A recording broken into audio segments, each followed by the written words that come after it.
વડોદરામાં ઢોર પકડવા ગયેલી ટીમ પર હુમલો થયો। આજવા વાઘોડિયા રોડ પર મોડી રાતનો આ બનાવ। ઢોર પાર્ટી પર હુમલો કરી પકડેલા ઢોર છોડાવ્યા। કેટલાક લોકોએ ઢોર પાર્ટી પર હુમલો કરી ઢોર છોડાવી ગયા। ટોળાએ મનપાની ઢોર પાર્ટી પર લાકડીથી હુમલો કર્યો। હુમલામાં મનપાની ટીમના 3 કર્મચારીઓ ઘાયલ થયા છે। ઘટનાના દ્રશ્યો સામે આવ્યા છે। એક વિડીયો પણ સામે આવ્યો છે જેમાં ઢોર પાર્ટીની ટીમ અને પશુપાલકો આમને સામને આવી ગયા છે। ઢોર પકડવા ગયેલી ટીમ પર જ પશુપાલકોએ હુમલો કરી દીધો। આજવા વાઘોડિયા રોડ પર મોડી રાત્રે આ બનાવ બન્યો જેમાં ઢોર પકડ પાર્ટી ઢોરને પકડી અને જઈ રહી હતી અને તે સમય દરમિયાન હુમલો કરી ઢોર છોડાવી પશુપાલકો ભાગી ગયા હતા।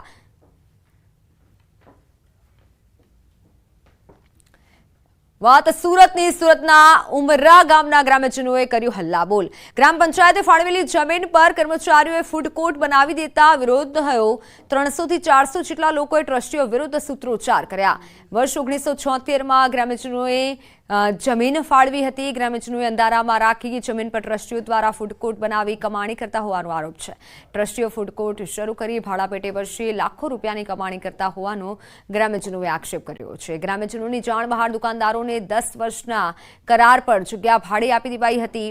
ગ્રામજનોએ જગ્યા રિન્યુ કરવાની ના પાડતા ટ્રસ્ટીઓએ ગ્રામજનોની પરવાનગી વગર જ ફરી જગ્યા રિન્યુ કરી દેતા ગ્રામજનોએ વિરોધ કરવા રસ્તા પર ઉતર્યા છે અને બીજી તરફ ટ્રસ્ટીઓ ફાળવેલી જગ્યાના તમામ દસ્તાવેજો લઈ ફરાર થઈ ગયા છે। તો અંતે ગ્રામજનોએ સુરત મહાનગરપાલિકામાં ફરિયાદ આપી ફૂડ કોર્ટને સીલ મરાવ્યું છે। હાલ તો આ સમગ્ર મામલો કોર્ટમાં પહોંચ્યો છે।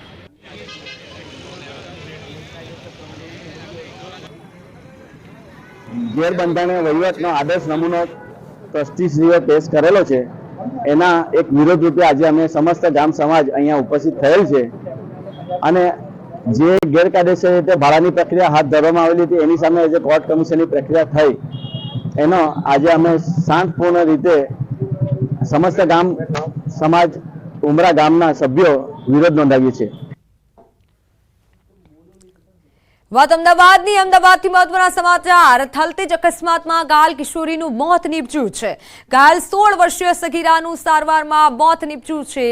17 વર્ષીય કિશોરે કારથી અકસ્માત કર્યો હતો। પોલીસે સગીરના પિતા અને ભાઈ સામે ગુનો નોંધ્યો હતો। નિલેશ ભરવાડ પિતા ગોવિંદ ભરવાડ સામે ગુનો દાખલ થયો છે। કિશોર કે જે ફોર્ચ્યુનર કાર ચલાવતો હતો તે કાર તેના ભાઈ નિલેશ ભરવાડના નામ પર હતી।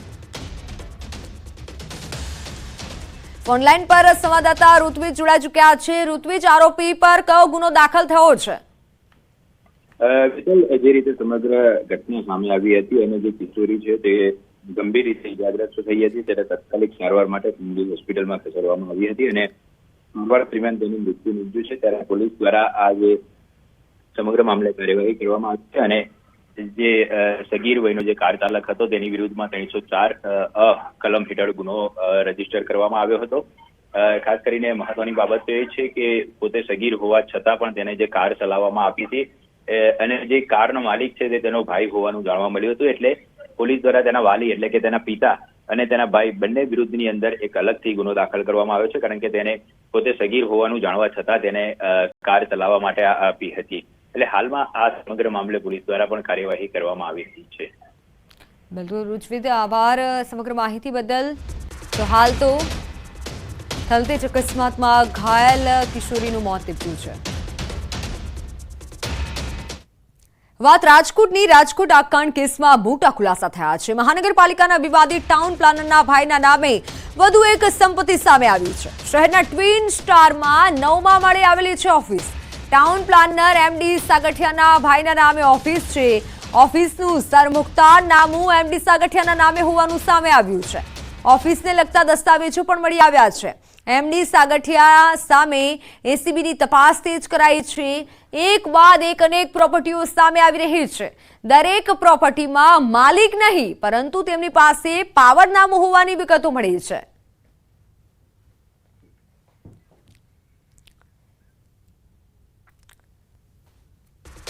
રાજકોટમાં એમડી સાગઠિયાને લઈને વધુ ખુલાસો થયો છે। એક બાદ એક સાગઠિયાના ખેલ સામે આવી રહ્યા છે। એમડી સાગઠિયાના ભાઈના નામે ખરીદતો હતો આ સંપત્તિ।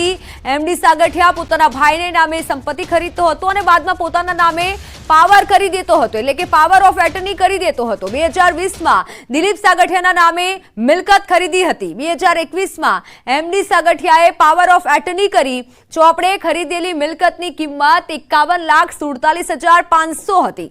મિલકતની વાસ્તવિક કિંમત ઘણી વધારે ટ્વિન ટાવરમાં આવેલી છે। સાગઠિયાની ઓફિસ ટ્વિન ટાવરમાં આવેલી છે અને મિલકતની વાસ્તવિક કિંમત ઘણી વધારે છે। ભાઈના નામે સૌથી પહેલા મિલકત ખરીદવાની અને ત્યારબાદ પાવર ઓફ એટર્ની કરી દેવાનું।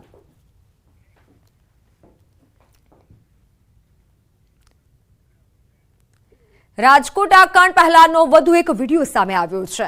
મૃતક સુનિલ સિદ્ધપુરાની દીકરી સાથે રમતા દેખાયા છે। ગેમ ઝોન આ કાંડમાં સુનિલ સિદ્ધપુરાનું મોત નીપજ્યું છે, જ્યારે નોકરી પર જોડાયાના 15 દિવસમાં જ તેમને મોત મળ્યું છે। શુક્રવારે પરિવાર સાથે ગેમ ઝોનમાં સુનિલ ગયા હતા અને રાજકોટના આ કાંડ પહેલાનો વધુ એક વિડીયો જે સામે આવ્યો છે। અગ્નિકાંડમાં મોતને ભેટનાર સુનિલ સિદ્ધપુરાનો દીકરી યામી સાથે છેલ્લો વિડીયો સામે આવ્યો છે। ટીઆરપી ગેમ ઝોનમાં સુનિલ સિદ્ધપુરા દીકરી સાથે રમતા દેખાયા। આ કાંડમાં સુનિલ સિદ્ધપુરાનું મોત થયું હતું। સુનિલ સિદ્ધપુરાએ ગેમ ઝોનમાં નોકરી પર જોડાયાના 15 દિવસમાં જ મોત નીપજ્યું। શુક્રવારે સાંજે એટલે કે આ કાંડના આગલા દિવસે સુનિલ પરિવાર સાથે ટીઆરપી ગેમ ઝોનમાં પણ ગયા હતા।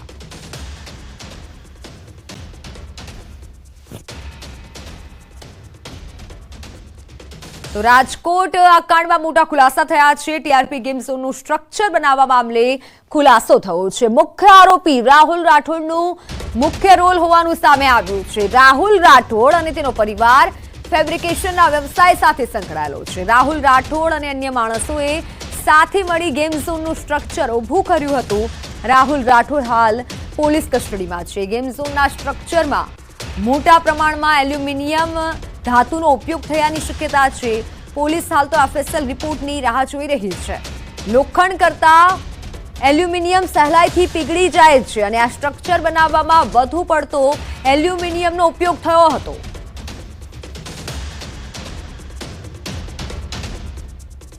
જેતપુરના સરદારપુર દરવાજા પાસે મારામારીની ઘટના બની। 4 યુવકો અને એક મહિલાએ માર માર્યો હોવાનો આક્ષેપ છે। ઇજાગ્રસ્ત મહિલાની પ્રેમીની પત્ની સહિત 5 લોકો પાટણથી મારવા આવ્યા હોય તેવો આક્ષેપ મહિલાએ કર્યો છે। ઇજાગ્રસ્ત મહિલાને સારવાર અર્થે હોસ્પિટલ ખસેડાઈ છે।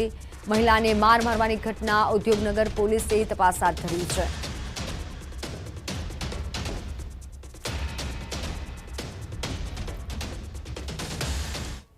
જૂનાગઢ અનુસૂચિત જાતિ જિલ્લા પ્રમુખના દીકરાને માર મારવા મુદ્દે એસપીને આવેદનપત્ર અપાયું છે। જો 6 તારીખ સુધી યોગ્ય કાર્યવાહી કરવામાં નહીં આવે તો ગોંડલમાં સંમેલન યોજવાની ચીમકી ઉચ્ચારી છે। ગોંડલ એમએલએના પુત્ર ગણેશ જાડેજા પર સંજય સોલંકીનું અપહરણ કરી માર મારવાનો આરોપ લાગ્યો છે। આ સમગ્ર મામલે પોલીસે એટ્રોસિટી, અપહરણ સહિતની કલમો લગાવી આગળની કાર્યવાહી હાથ ધરી છે।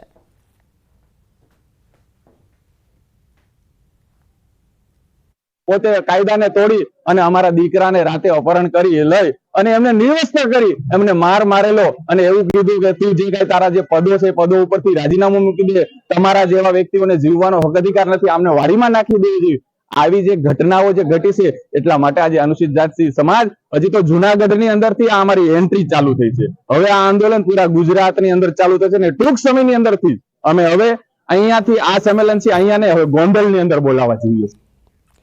મહેસાણા શહેરની સિટી બસને લઈને વિપક્ષે ફરી એકવાર આકરા પ્રહાર કર્યા છે। વિપક્ષે આક્ષેપ કર્યો છે કે જીપીએસ ટ્રેકિંગ સિસ્ટમ બંધ છે। 5 બસો છે તે પણ બંધ હાલતમાં, ડિસ્પ્લે બોર્ડ પણ બંધ હાલતમાં છે। વિપક્ષ નેતા કમલેશ સુતરિયાના સિટી બસ મુદ્દે આક્ષેપો, જેમાં પાલિકાના ચીફ ઓફિસર સબ સલામતના તેઓએ દાવા કર્યા છે। જ્યારે ચીફ ઓફિસરે જણાવ્યું હતું કે છેલ્લા 2-3 મહિનાથી સિટી બસ અંગેની ફરિયાદો વધી છે અને જે મુદ્દે એજન્સીને પેનલ્ટી પણ કરવામાં આવી છે। આ ઉપરાંત ઇજારદારને બોલાવી ટકોર પણ કરવામાં આવી છે। જોકે વિપક્ષના નેતાએ 7 શરતોનો ભંગ ટાંકી તપાસ કરી પગલાં લેવાની માંગ કરી છે। જો પગલાં લેવામાં નહીં આવે તો ના છૂટકે હાઈકોર્ટમાં અરજી કરવાની ફરજ પડશે તેવી ચીમકી ઉચ્ચારી છે। હીટ મારી ગઈ એટલે બંધ કરી દીધેલ છે તમામ બસો। તો શું આ નગરપાલિકાના કર્મચારી પણ એજન્સી સાથે મિલીભગત ચાલી રહી છે કે સિટી બસ બંધ હોવા છતાં પણ ચાલુ દર્શાવી રહ્યા છે? આ બાબતે ઊંડાણપૂર્વક તપાસ કરવા મેં પ્રાદેશિક કમિશનરમાં, માનનીય મુખ્યમંત્રીશ્રીના, માનનીય વિપક્ષ નેતા અમિતભાઈ ચાવડાના, વાહન વ્યવહાર મંત્રાલયમાં તેમજ મહેસાણા આરટીઓમાં લેખિત રજૂઆત કરેલ છે કે આ બાબતે તપાસ થવી જોઈએ. છેલ્લા 2-3 મહિનાથી તે બાબતે હેવી પેનલ્ટી પણ કરવામાં આવેલ છે અને જે પણ ઇજારદારશ્રી છે એમને રૂબરૂ બોલાવી અને તાકીદ કરેલી છે કે હવે પછી મેક્સિમમ સિટી બસો નિયમિત ચાલે અને એનું ફિટનેસ સર્ટિફિકેટ પણ મેળવી લેવા માટે જણાવેલ છે. ખેડાના માતરમાં ગ્રામ પંચાયતના નવા ઘરના કામકાજમાં ભ્રષ્ટાચારની ગંધ આવી રહી છે. ખેડાના મરાલા ગામમાં 2 વર્ષથી પંચાયત ઘરનું કામ ટલ્લે ચડતા ગ્રામજનોને મકાનથી વંચિત રહેવાનો વારો આવ્યો છે. મરાલા સહિત અન્ય 5 ગામડાઓમાં નવીન પંચાયત ઘર બનાવવા 2021માં 17 લાખ ગ્રાન્ટ ફાળવવામાં આવી હતી. રામ કન્સ્ટ્રક્શન નામની એજન્સીને કામ આપવામાં આવ્યું હતું અને તે એજન્સી દ્વારા પંચાયત ઘરનું કામ પ્રીથ લેવલ સુધી પૂર્ણ કર્યું હતું. પરંતુ સમયસર નાણાં ન ચૂકવાતા તથા સમય મર્યાદા પૂર્ણ થઈ જતા તેઓનું ટેન્ડર રદ કરવામાં આવ્યું હતું. છેલ્લા 1 વર્ષથી કોઈ પણ પ્રકારનું કામ કરવામાં નથી આવ્યું, જેના કારણે પંચાયત ઘર રેકોર્ડ જેમ જ જન્મ મરણ, જમીનના દફતરો, દસ્તાવેજો સાચવવામાં મુશ્કેલી પડી રહી છે. 2 વર્ષથી આ બધું ટલ્લે ચડ્યું છે કામ અને પંચાયતના રેકોર્ડ સાચવવામાં બિલકુલ મુશ્કેલી પડે એવું છે. પહેલા અમે કોઈ ઘરમાં ટ્રાન્સફર કર્યું હતું ભાડે, ત્યાંથી બદલીને અત્યારે કોમ્યુનિટી હોલમાં લઈ ગયા છે. ત્યાં એ જર્જરિત છે, ત્યાં વરસાદનું પાણી પડે એવું છે, રેકોર્ડ સાચવવા બધા મુશ્કેલ થઈ ગયા છે. 3 માતર તાલુકામાં 3 પંચાયતોના કામ ચાલુ છે. એક છે મરાલા, સિંજવાડા અને પુનાજ. 3 કામ અધૂરા હાલ મૂકેલા છે અને અધ્ધર તાલ લટકીને રહ્યા છે. બીજી 3 પંચાયતો છે માછેલ, ત્રાંજા અને ઊંટઈ, જેઓના તો હજુ કામ બી ચાલુ નથી થયા. મને લાગે છે કે ભ્રષ્ટાચાર આમાં થયો હોય એવું જણાઈ આવે છે, નહીં તો હાલ કામ આ પતી જવું જોઈએ. અગમ્ય કારણોસર એ લોકોએ માલ સામાન વેચવામાં નાખવામાં થોડો વિલંબ કર્યો હતો, પરંતુ ગઈકાલે જ વાત થઈ ગઈ છે અને મરાલા અને ત્રાંજા ગામે સૌપ્રથમ પંચાયત શરૂ કરી દેવામાં આવશે અને એમાંથી મરાલા જે પંચાયત છે એનો સ્લેબ સુધી કામ પહોંચી ગયું છે. વધુનું કામ આજે શરૂ થઈ જશે અને ત્રાંજા પંચાયતમાં સાફ સફાઈ કરીને કામ શરૂ કરી દેવામાં આવે. ગુજરાત સરકાર દ્વારા ગામડાઓના વિકાસ માટે અનેક યોજના અંતર્ગત લાખો રૂપિયાની ગ્રાન્ટ વિકાસ માટે આપવામાં આવતી હોય છે, પરંતુ ક્યાંક અધિકારીઓ અને કોન્ટ્રાક્ટરોની મિલીભગતના કારણે આ ગ્રાન્ટનો દુરુપયોગ થતો હોય તેવો કિસ્સો ખેડા જિલ્લાના માતર તાલુકામાં બહાર આવ્યો છે. જ્યાં હું વાત કરી રહ્યો છું ગામડાઓનું મુખ્ય ઘર એટલે કે પંચાયત ઘરની. ખેડા જિલ્લાના માતર તાલુકાની અંદર 6 જેટલા ગ્રામ પંચાયત સરકાર દ્વારા મંજૂર કરવામાં આવ્યા હતા, જેની અંદર માછેલ, પુનાજ, સિંજીવડા, મરાલા, ઊંટઈ તેમજ અન્ય 2 ગામની અંદર એમ કંઈક મળી કુલ 6 ગ્રામ પંચાયતો 9 મકાન મંજૂર કરવામાં હતું. પરંતુ સ્થિતિ બતાવીશ 2 વર્ષ પહેલા 17 લાખના ખર્ચે મંજૂર થયેલા આ ગ્રામ પંચાયત ઘરની છે. ગ્રામ પંચાયતનું જે તમે મકાન જોઈ રહ્યા છો તે મકાન માત્ર અત્યારે કહેવાય કે માત્ર તેનું દિવાલ ચણવામાં આવી છે અને કોપિંગ ભરવામાં આવ્યું છે, બાકી ઉપર સ્લેબ પણ ભરવામાં નથી આવ્યો. આ મકાન અધૂરું છોડ્યું છે, તેમ છતાં પૈસા ચૂકાઈ ગયા હોવાનું વાત કિસ્સો સામે આવ્યો છે. વાત કરવામાં આવે તો 17 લાખના ખર્ચે વર્ષ 2022માં મકાન મંજૂર કરવામાં આવ્યું હતું અને મકાન મંજૂર કર્યા બાદ તેની કામગીરી માટે એજન્સીને ટેન્ડર ફાળવવામાં આવ્યું હતું. એજન્સી દ્વારા મકાનનું કામકાજ ચાલુ કરવામાં આવ્યું, તેનું કામ પૂરું ના થયું, પરંતુ તેનો સમય પૂરો થઈ ગયો એટલે તેને જે બિલ હતું તે બિલ પણ ચૂકવી દેવામાં આવ્યાની વાત સામે આવી છે. જે વાત સામે આવી છે કે 4 થી 5 લાખ રૂપિયા જેટલું બિલ તેને ચૂકવી દેવામાં આવ્યું હતું. જે મકાનનું કામ હતું તેનાથી વધુ બિલ ચૂકવવામાં આવ્યું, પરંતુ તે કામ પૂર્ણ ન થયું. ત્યારબાદ તેનું રીટેન્ડર થયું અને નવી એજન્સીના કામ ફાળવવામાં આવ્યું. તેમ છતાં આ પંચાયત ઘરનું કામ પૂર્ણ ન થતા ગામ લોકોને ભારે મુશ્કેલીનો સામનો કરવો પડી રહ્યો છે. વાત કરવામાં આવે તો ગામના જે તમામ દસ્તાવેજ છે, જન્મ મરણના દાખલા સહિતનો જે તમામ રેકોર્ડ છે તે પંચાયત ઘરમાં રહેતો હોય છે. જો આ રેકોર્ડ અત્યારે સુરક્ષિત ન હોવાનો ખુદ સરપંચ અહીં આગળ દાવો કરી રહ્યા છે. ત્યારે હવે જોવું રહ્યું છે કે એસી ચેમ્બરમાં બેઠેલા અધિકારીઓને ક્યારે ભાન આવે છે અને આ જે વિકાસના કામોમાં જે ભ્રષ્ટાચારની ગંધ આવી છે તે ક્યારે કામ પૂર્ણ થાય છે. ઉમંગ પટેલ, ન્યૂઝ 18 ગુજરાતી, મરાલા, ખેડા.